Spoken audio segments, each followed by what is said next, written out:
Salam Tuhan beserta kita, salam damai Natal bagi kita semua. Semoga damai Natal memberikan kita kebahagiaan dan sukacita, teristimewa menerima Yesus yang telah lahir dalam hati kita. Inilah istana tempat di mana Yesus telah lahir, dan semoga kita selalu merasakan sukacita dan kedamaian, kebahagiaan dan kegembiraan oleh karena Yesus sungguh hadir. Yesus Allah Immanuel akan selalu bersama kita. Saudara-saudari, hari ini gereja merayakan pesta Santo Yohanes Rasul. Dan kita akan bersama-sama merenungkan firman Tuhan yang akan kita dengar dari Injil Yohanes bab 20 ayat 2 sampai 8. Mari kita mendengarkan firman Tuhan. Inilah Injil suci menurut Yohanes. Ia berlari-lari mendapatkan Simon Petrus dan murid yang lain yang dikasihi Yesus, dan berkata kepada mereka, "Tuhan telah diambil orang dari kuburnya, dan kami tidak tahu di mana ia diletakkan." Maka berangkatlah Petrus dan murid yang lain itu ke kubur. Keduanya berlari bersama-sama, tetapi murid yang lain itu berlari lebih cepat daripada Petrus hingga lebih dahulu sampai di kubur. Ia menjenguk ke dalam dan melihat kain kafan terletak di tanah. Akan tetapi ia tidak masuk ke dalam. Maka datanglah Simon Petrus juga menyusul dia dan masuk ke dalam kubur itu. Ia melihat kain kafan terletak di tanah, sedang kain peluh yang tadinya ada di kepala Yesus tidak terletak dekat kain kafan itu, tetapi agak di samping di tempat yang lain dan sudah tergulung. Maka masuklah juga murid yang lain yang lebih dahulu sampai di kubur itu, dan ia melihatnya dan percaya. Demikianlah sabda Tuhan. Terpujilah Kristus. Saudara-saudari yang dikasihi Tuhan, pada hari ini, pada pesta Santo Yohanes Rasul, kita bisa melihat ada suatu misteri penting yang bisa kita pelajari, bahwa Santo Yohanes Rasul adalah murid yang paling setia. Mengapa saya katakan Yohanes adalah murid yang paling setia? Karena ia adalah murid yang paling berani, atau satu-satunya murid yang mengikuti Yesus sampai ke Gunung Kalvari. Dan ia mendampingi Bunda Maria di bawah kaki salib Yesus. Dan kita tahu bahwa di bawah kaki salib itu, Tuhan Yesus itu memberikan tugas kepada Yohanes dan juga kepada Maria, bahwa Yohanes ditugaskan untuk berjalan bersama Maria, untuk menjaga Bunda Maria, dan Maria diberikan oleh Yesus untuk menjadi bunda bagi Yohanes. Saudara-saudari, apa yang mau kita lihat dari peristiwa ini atau dari Injil hari ini? Injil hari ini sangat menarik. Kalau kita melihat, dikatakan seperti ini, bahwa Yohanes itu sesungguhnya seorang murid yang paling muda di antara murid-murid yang lain. Yohanes adalah murid yang paling muda di antara murid-murid yang lain.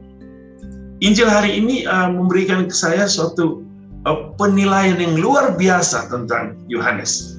Dikatakan begini, maka berangkatlah Petrus dan murid yang lain. Sesungguhnya murid yang lain adalah Yohanes. Keduanya berlari bersama-sama, tetapi murid yang lain itu berlari lebih cepat daripada Petrus. Tentu, mengapa? Alasan jelas bahwa Petrus adalah seseorang yang memang sudah berumur, sudah tua. Sedangkan murid yang lain masih muda, dan itu adalah Yohanes. Dan kita tahu bahwa di dalam kalangan para murid, para rasul, Yohanes adalah murid yang termuda. Yohanes lari lebih cepat. Ia lebih dahulu masuk sampai ke tempat di mana Yesus dimakamkan. Tetapi apakah Yohanes lebih dulu masuk menyentuhkan kafan? Tidak.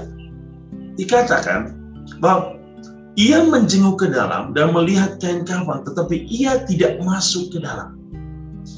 ia menunggu sampai Petrus datang. Dan ia membiarkan Petrus lebih dahulu, seseorang yang dituakan, masuk lebih dahulu sampai di kubur itu. Di sini ada satu sikap penghargaan, menghargai seseorang yang dipercayakan, yang dituakan. Ada sikap kerendahan hati, ya. Walaupun dia lebih dahulu, tetapi dia tidak mengambil peranan untuk menjadi yang pertama masuk ke dalam kubur Yesus. Tetapi ia membiarkan Petrus lebih dahulu. Bagaimana sikap seorang muda yang memberikan kita suatu pelajaran penting, bahwa sikap kerendahan hati harus muncul dalam diri setiap orang. Sikap untuk senantiasa menghargai dan menghormati orang lain, teristimewa orang-orang yang dipercayakan. Kedewasaan Yohanes sangat nampak yang kita lihat dalam peristiwa hari ini. Dan kita tahu satu-satunya murid atau rasul dari 12 rasul yang tidak mengalami penyaliban adalah Yohanes. Murid yang dikasihi Yesus, murid yang dicinta Yesus, murid yang dipercayakan oleh Yesus untuk menjaga Bunda Maria, murid yang benar-benar berani untuk berjalan sampai kepada puncak Golgota. Saudara-saudari, pada masa Natal ini mari kita juga mau seperti Yohanes, mempunyai sikap untuk berlari secepat mungkin agar kita bisa sampai berjumpa dengan Tuhan. Yang berikut, kita semua diundang pada masa Natal ini untuk mempunyai sikap kerendahan hati. Kerendahan hati untuk mengalahkan sikap-sikap egoisme kita. Sikap kerendahan hati untuk bisa menghormati orang lain. Sikap kerendahan hati untuk memampukan kita membiarkan rahmat dan cinta Allah itu hidup di dalam diri kita, sehingga kita mampu menerima Allah dengan penuh sukacita dan membiarkan Allah tinggal di dalam diri kita dengan segala rahmat dan kasih-Nya, segala kebahagiaan dan sukacita, kegembiraan dalam hidup. Saudara-saudari, semoga masa Natal ini memberikan kita sukacita iman untuk semakin percaya setelah kita melihat bagaimana rahmat, bagaimana cinta, bagaimana keagungan Allah dalam diri kita, dalam hidup kita, lalu kita percaya seperti yang kita dengar dari Injil hari ini. Ketika Yohanes melihat dan ia percaya. Bagaimana kita? Apakah setelah kita melihat keagungan Allah kita masih ragu-ragu? Atau kepercayaan kita semakin teguh, semakin bertambah? Semoga Tuhan hari ini menguduskan hidup kita dengan kasih dan berkat-Nya. Dalam nama Bapa dan Putra dan Roh Kudus. Amin.